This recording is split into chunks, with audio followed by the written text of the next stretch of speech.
Hey, Dr. Clark, thank you so much for joining us tonight. Super excited to hear about how you're able to pull off all these reviews on Amazon for your first book, Positively Haiku. And before we jump into that, tell us about a little bit about yourself and your first book, Positively Haiku, Volume 1.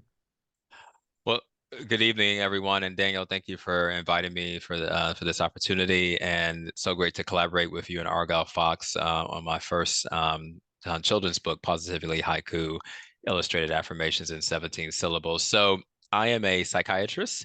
That is my full-time job, but I'm also a poet, an author, and a father. And so I wanted to this project was basically inspired by the work that I do every day and working with individuals with mental health conditions, but also, again, looking at my creative side as a poet. And then, one of my most important jobs is being a father and a husband. And so this book is dedicated to my daughter, Claire. I wanted kids to have early exposure to positive affirmations because we know positive affirmations improve our overall health, they improve our confidence, they improve our self-esteem. And what better way to do that than also get kids exposed to poetry at an early age, specifically haiku poetry, 3 lines, 17 syllables, easy for kids to recite and remember. But this book is not just only for kids. I think it also can be applicable to adults. As I was writing this book, and even when I think back retrospectively, I would say that I wish that I had a book like this when I was a child. So I was kind of channeling the young Frank, the kid Frank, when I was writing this book. So it's been a beautiful collaboration with the illustrator Daria Panamarico, as well as Nana Vaughn, who's an award-winning composer based in Washington State. Yeah, very cool. It's been a real pleasure working with you on that book. And just a little FYI to everyone else out there, he's pumping out books left and right, so there's more to come. Hang on tight. Volume 2 is already released, and we're working on some others.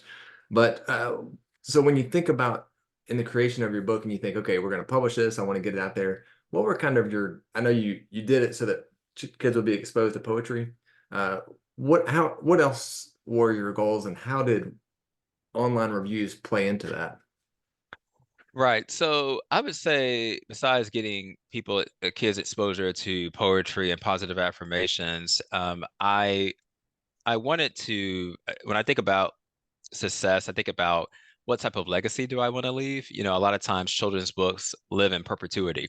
So I wanted to create something that when I transition from Earth, how will people remember me? Hopefully they can say I was a good father, a good husband, a decent physician, a good friend, but someone who also really poured into children because our children are the future. And so that has been the goals for any of my books, any of my creative pursuits as it relates to children's books, wanting children to know that they matter, that they are valued, and that we see them.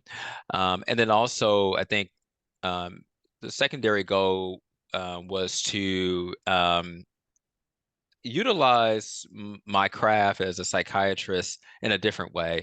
One of my good friends the other day said that, this is part of your ministry, and I had never thought about it that way. So I would say that you don't have to just practice medicine at the bedside. Medicine can be practiced beyond the bedside. And I think that's where these children's books come in for me. Even though I'm not a child and adolescent psychiatrist, I'm an adult psychiatrist, but I do see kids at times when they're coming into the emergency department for um, mental health concerns. Yeah.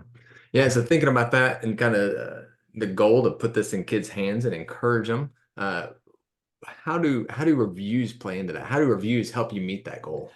Yeah, that's a great question. So I think anytime you get a review, I think it makes the book more attractive, more sexy, I think. Right? People, love that, right? Because you can tell people about your book, right? But I will tell you, having reviews has helped me thrive in the publishing field, and even with my second book. And people look and say, oh, well, you've got like 60 reviews.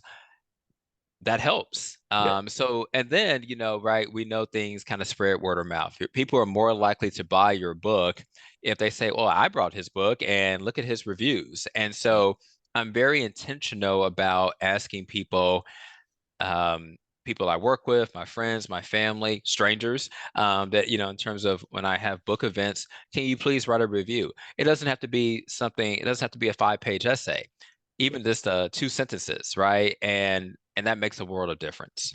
Yeah, that's perfect. And then actually, you kind of answered my next question, which was going to be your book released September 12th, 2023. Today is February 1st, 2024. Every time I log into Amazon, it seems you have another review. And so I was going to ask, how do you convince people to do it? It sounds like you just ask. Yes. So my wife will tell you that I'm not shy. I'm not camera shy. I'm not shy in general. So, I believe in intentionality, right? A lot of times we have to get out of our comfort zones. And so for me, uh, collaboration is one of my gifts. I feel like God has blessed me with that gift to connect with people, to fellowship with people. So it is not beneath me to say, hey, thank you for buying my book. Could you please leave a review? I think having a social media presence helps with that. And also, connections are key, right? And so connections could just be, going, if you go to your neighborhood Starbucks every day, right? You Mm. can tell somebody that, hey, I have a book that's out. Would you mind checking it out? It's not like you're selling the book to them right there, right? You're not bringing it in. You're not violating any rules. You're just saying, hey, you and I have a connection. I stop by Starbucks every day and get coffee for my wife. True story.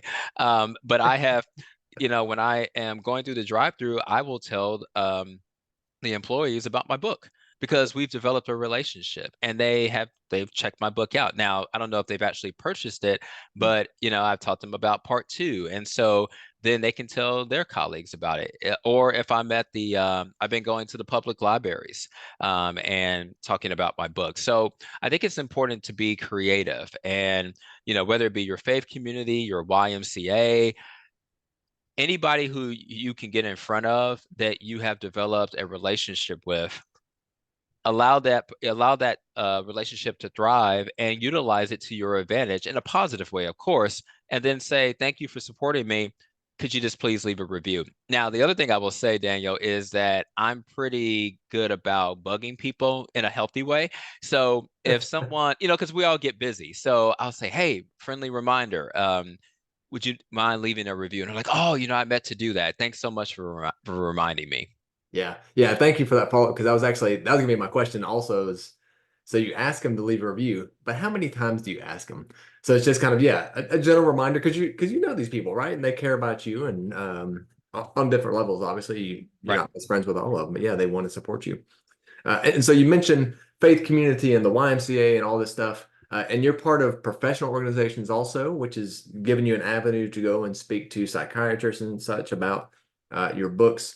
But there are authors who probably think, I don't have that kind of connection. I don't know.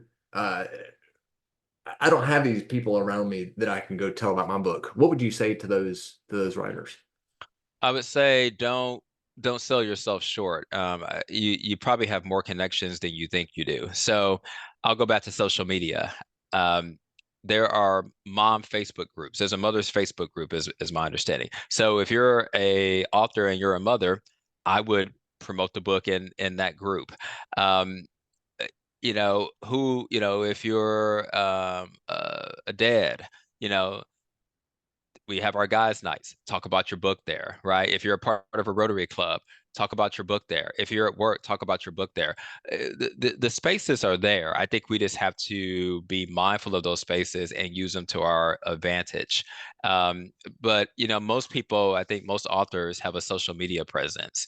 I actually got back on Facebook. I was off of Facebook for about 4 years, and the only reason why I got back on was I was like, okay, if I'm going to promote this book, I got to get back on Facebook. And it has changed. It's been life changing because one, people were like, oh, it's great to see you back on social media. But two, let's start sharing your book. Yeah. Um, and then it's like a snowball effect. So think about, the people. even if you feel like you have a small group of people that you connect with, think about who those people are, because everybody knows people in high places, right? And they don't necessarily have to be in high places, but if you know somebody who's the CEO of a bank, I'm sure that person knows a lot of people, Yeah. right? If you know someone that is the head of whatever organization, that person has connections. And so I think it's about looking at your Rolodex, so to speak, which now is our iPhone, um, or Android. Look at that and say, who do I know who knows someone else? And then that person can say, hey, you know what? I think you should start thinking about doing author events here. That's how I started doing author events at schools. Mm, It was because of my connections at the YMCA. A lot of people that I work out with are teachers. mm. And with teachers, that's a that's a huge right draw, right? Can you talk to our kids about your book? Can you come do a book event and read to them? Yeah. Yeah. Very cool. Well, I was looking at your Amazon, the reviews and everything on Amazon just before we got on here to get my numbers updated. And thus far, so you've got 83 reviews as of again, February 1st, 2024. To me, what's really amazing is that only 7 of those are not verified reviews. Now, for people watching who don't know what verified reviews are, on Amazon, you can only have a verified review if someone buys your book on Amazon. What makes this most impressive to me is that you've worked so hard at in-person sales. You have done so much face-to-face, going to events, meeting people, signing books, shaking hands, kissing babies. So when I see you doing all that, I see it on social media quite a bit. I think that's got to hurt online reviews, online sales, but it's not. Uh, how are you pulling off this magic trick? I- So oftentimes, if I have an author event, I may not sell that many books. I do a decent job, but some people will say they'll check out the book and say, "Is this available online?" I say, "Yes, you can get it at Amazon, you can get it at Barnes and Nobles, you can get it at Walmart, you can get Very it on, cool. And so they've seen it's the exposure, right? Every time that I'm in person, that's more exposure for me and more importantly for the book. Yeah. So people that like when I do author events at schools, I'm happy to donate copies of the book to schools, and then I just say, can you write a review? It hasn't, and to your point, it hasn't hurt me that people, that I'm, doing the book events in person, that they don't buy it online. It doesn't hurt me at all. I think it helps me because um, I'll give you a good example. So I just had we just had our South Carolina Psychiatric Association annual meeting that I presided over. And as I was leaving, one of the speakers, she mentioned, I was overhearing her talk, that she has 2 daughters. And so I kind of did a shameless plug and I said, oh, by the way, I'm a poet and an author. She was like, oh, I've heard about you and about what you're doing. And I said, I think, your daughters might enjoy my books. Now, I just so happen to carry my boxes of books in my car. So I said, I'm happy to, I sold them to her right there. She takes a picture of me and says, can you take a smile for the camera? And she immediately right there did the review on Amazon. Wow. But not only that, what she did, she then posted something in Psychiatry Network, which is a group full of all psychiatrists, which I'm a member of. I didn't know she posted this, but that's how my book got to #1 release in children's poetry for a second time. And then that's how, for part two, and then that's how part one made it to bestsellers for children's values and poetry for a brief moment. But it was Yeah. because of her, right? That was in person, and she was able then to kind of spread the gospel, so to speak. She just disseminated that. I didn't ask her to do any posts, but she felt compelled to do that, and the rest is history. Very cool. Very cool. And so equally impressive is that of those 83 reviews, 76 have written reviews. Like you see books a lot, they'll have, 1,000 review or 1,000 ratings and like 15 reviews that are actually written. You said that you ask for them, but do you ask explicitly, like, can you write something? Or are they just saying, you know what, Frank's asked me to leave a review. A review means type in some words in there also. Yeah, the I've been I've been overwhelmed with joy, this joy and tears of joy with the reviews, the written reviews, because people are taking, you can tell like people are taking time to write very thoughtful, reflective reviews. I just read one of our next door neighbors. He wrote, I think, like 3 or 4 paragraphs for part two. It brought me to tears. It was just remarkable. And I didn't ask him to write that. I just Wow. said, can you leave a review? Because again, I know people are busy. So even if you write a sentence, that's good for me. I prefer that than just giving me 5 stars, because I think people, when they go online, they want to see, right? It's like going to a restaurant, right? You can give a restaurant 5 stars, but people want to know, well, what was so good about this 5 star restaurant? And so I ask people, if they have the time and they have the bandwidth, could you just write a little bit? Now, some people write more, some people write less, but even what they write, right? Even writing very little can still be impactful and powerful for people when they are reading the reviews. So I've been very, I feel very blessed to have colleagues and friends and family that are willing to write the reviews, because again, it takes time. Dr. Charnetta is one of them. She wrote a nice review for me, and I did one for her on her book. So, it's helping each other out, right? Iron sharpens iron. We all want to lift one another up. Yeah. Very good. I know there's a lot of a lot of writers out there who are saying, "All right, so now what? What do I do? Let's leave them with one kind of first step to start gathering more folks to leave reviews for them." Maybe something you've already said, but what can writers do to get more reviews online right now? What's a good first step to get there?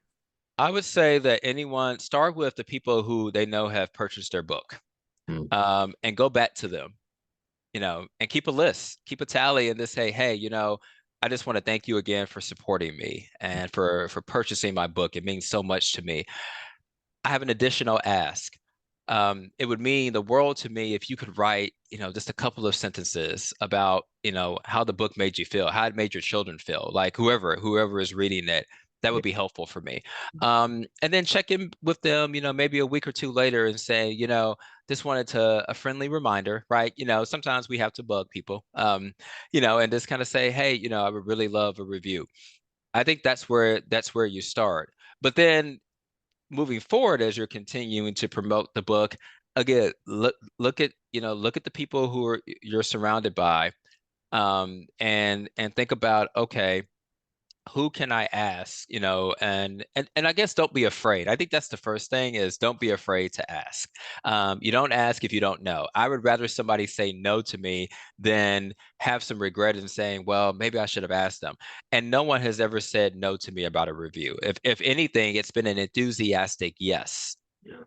So I think you're more likely to get a yes than you are a no. Maybe you might get a maybe, but again, I think that people when people see that you're doing things to pour into the community, especially children, right? I think when it comes to children's books, people are probably more willing to write a review because they're like, oh, our children need so much positivity in the world, which we do, right? Because we are in a broken world and there's so much negativity. So I think when it comes to especially children's books, I've never met a person that said, I'm sorry, I can't leave a review for your children's book. Now, I guess you probably don't want somebody to leave a review if they thought the book was horrible, but I think they would probably, kind of tell you that. So Well, fantastic. Well, thank you so much for this talk, Dr. Clark. It's really been a pleasure, and I hope that people got a lot out of it. I know I did, and I'm inspired to get out there and do some more work and get some more reviews. And here's to thousands more reviews on all of your wonderful books. thank you, Daniel. I appreciate it. Thank you.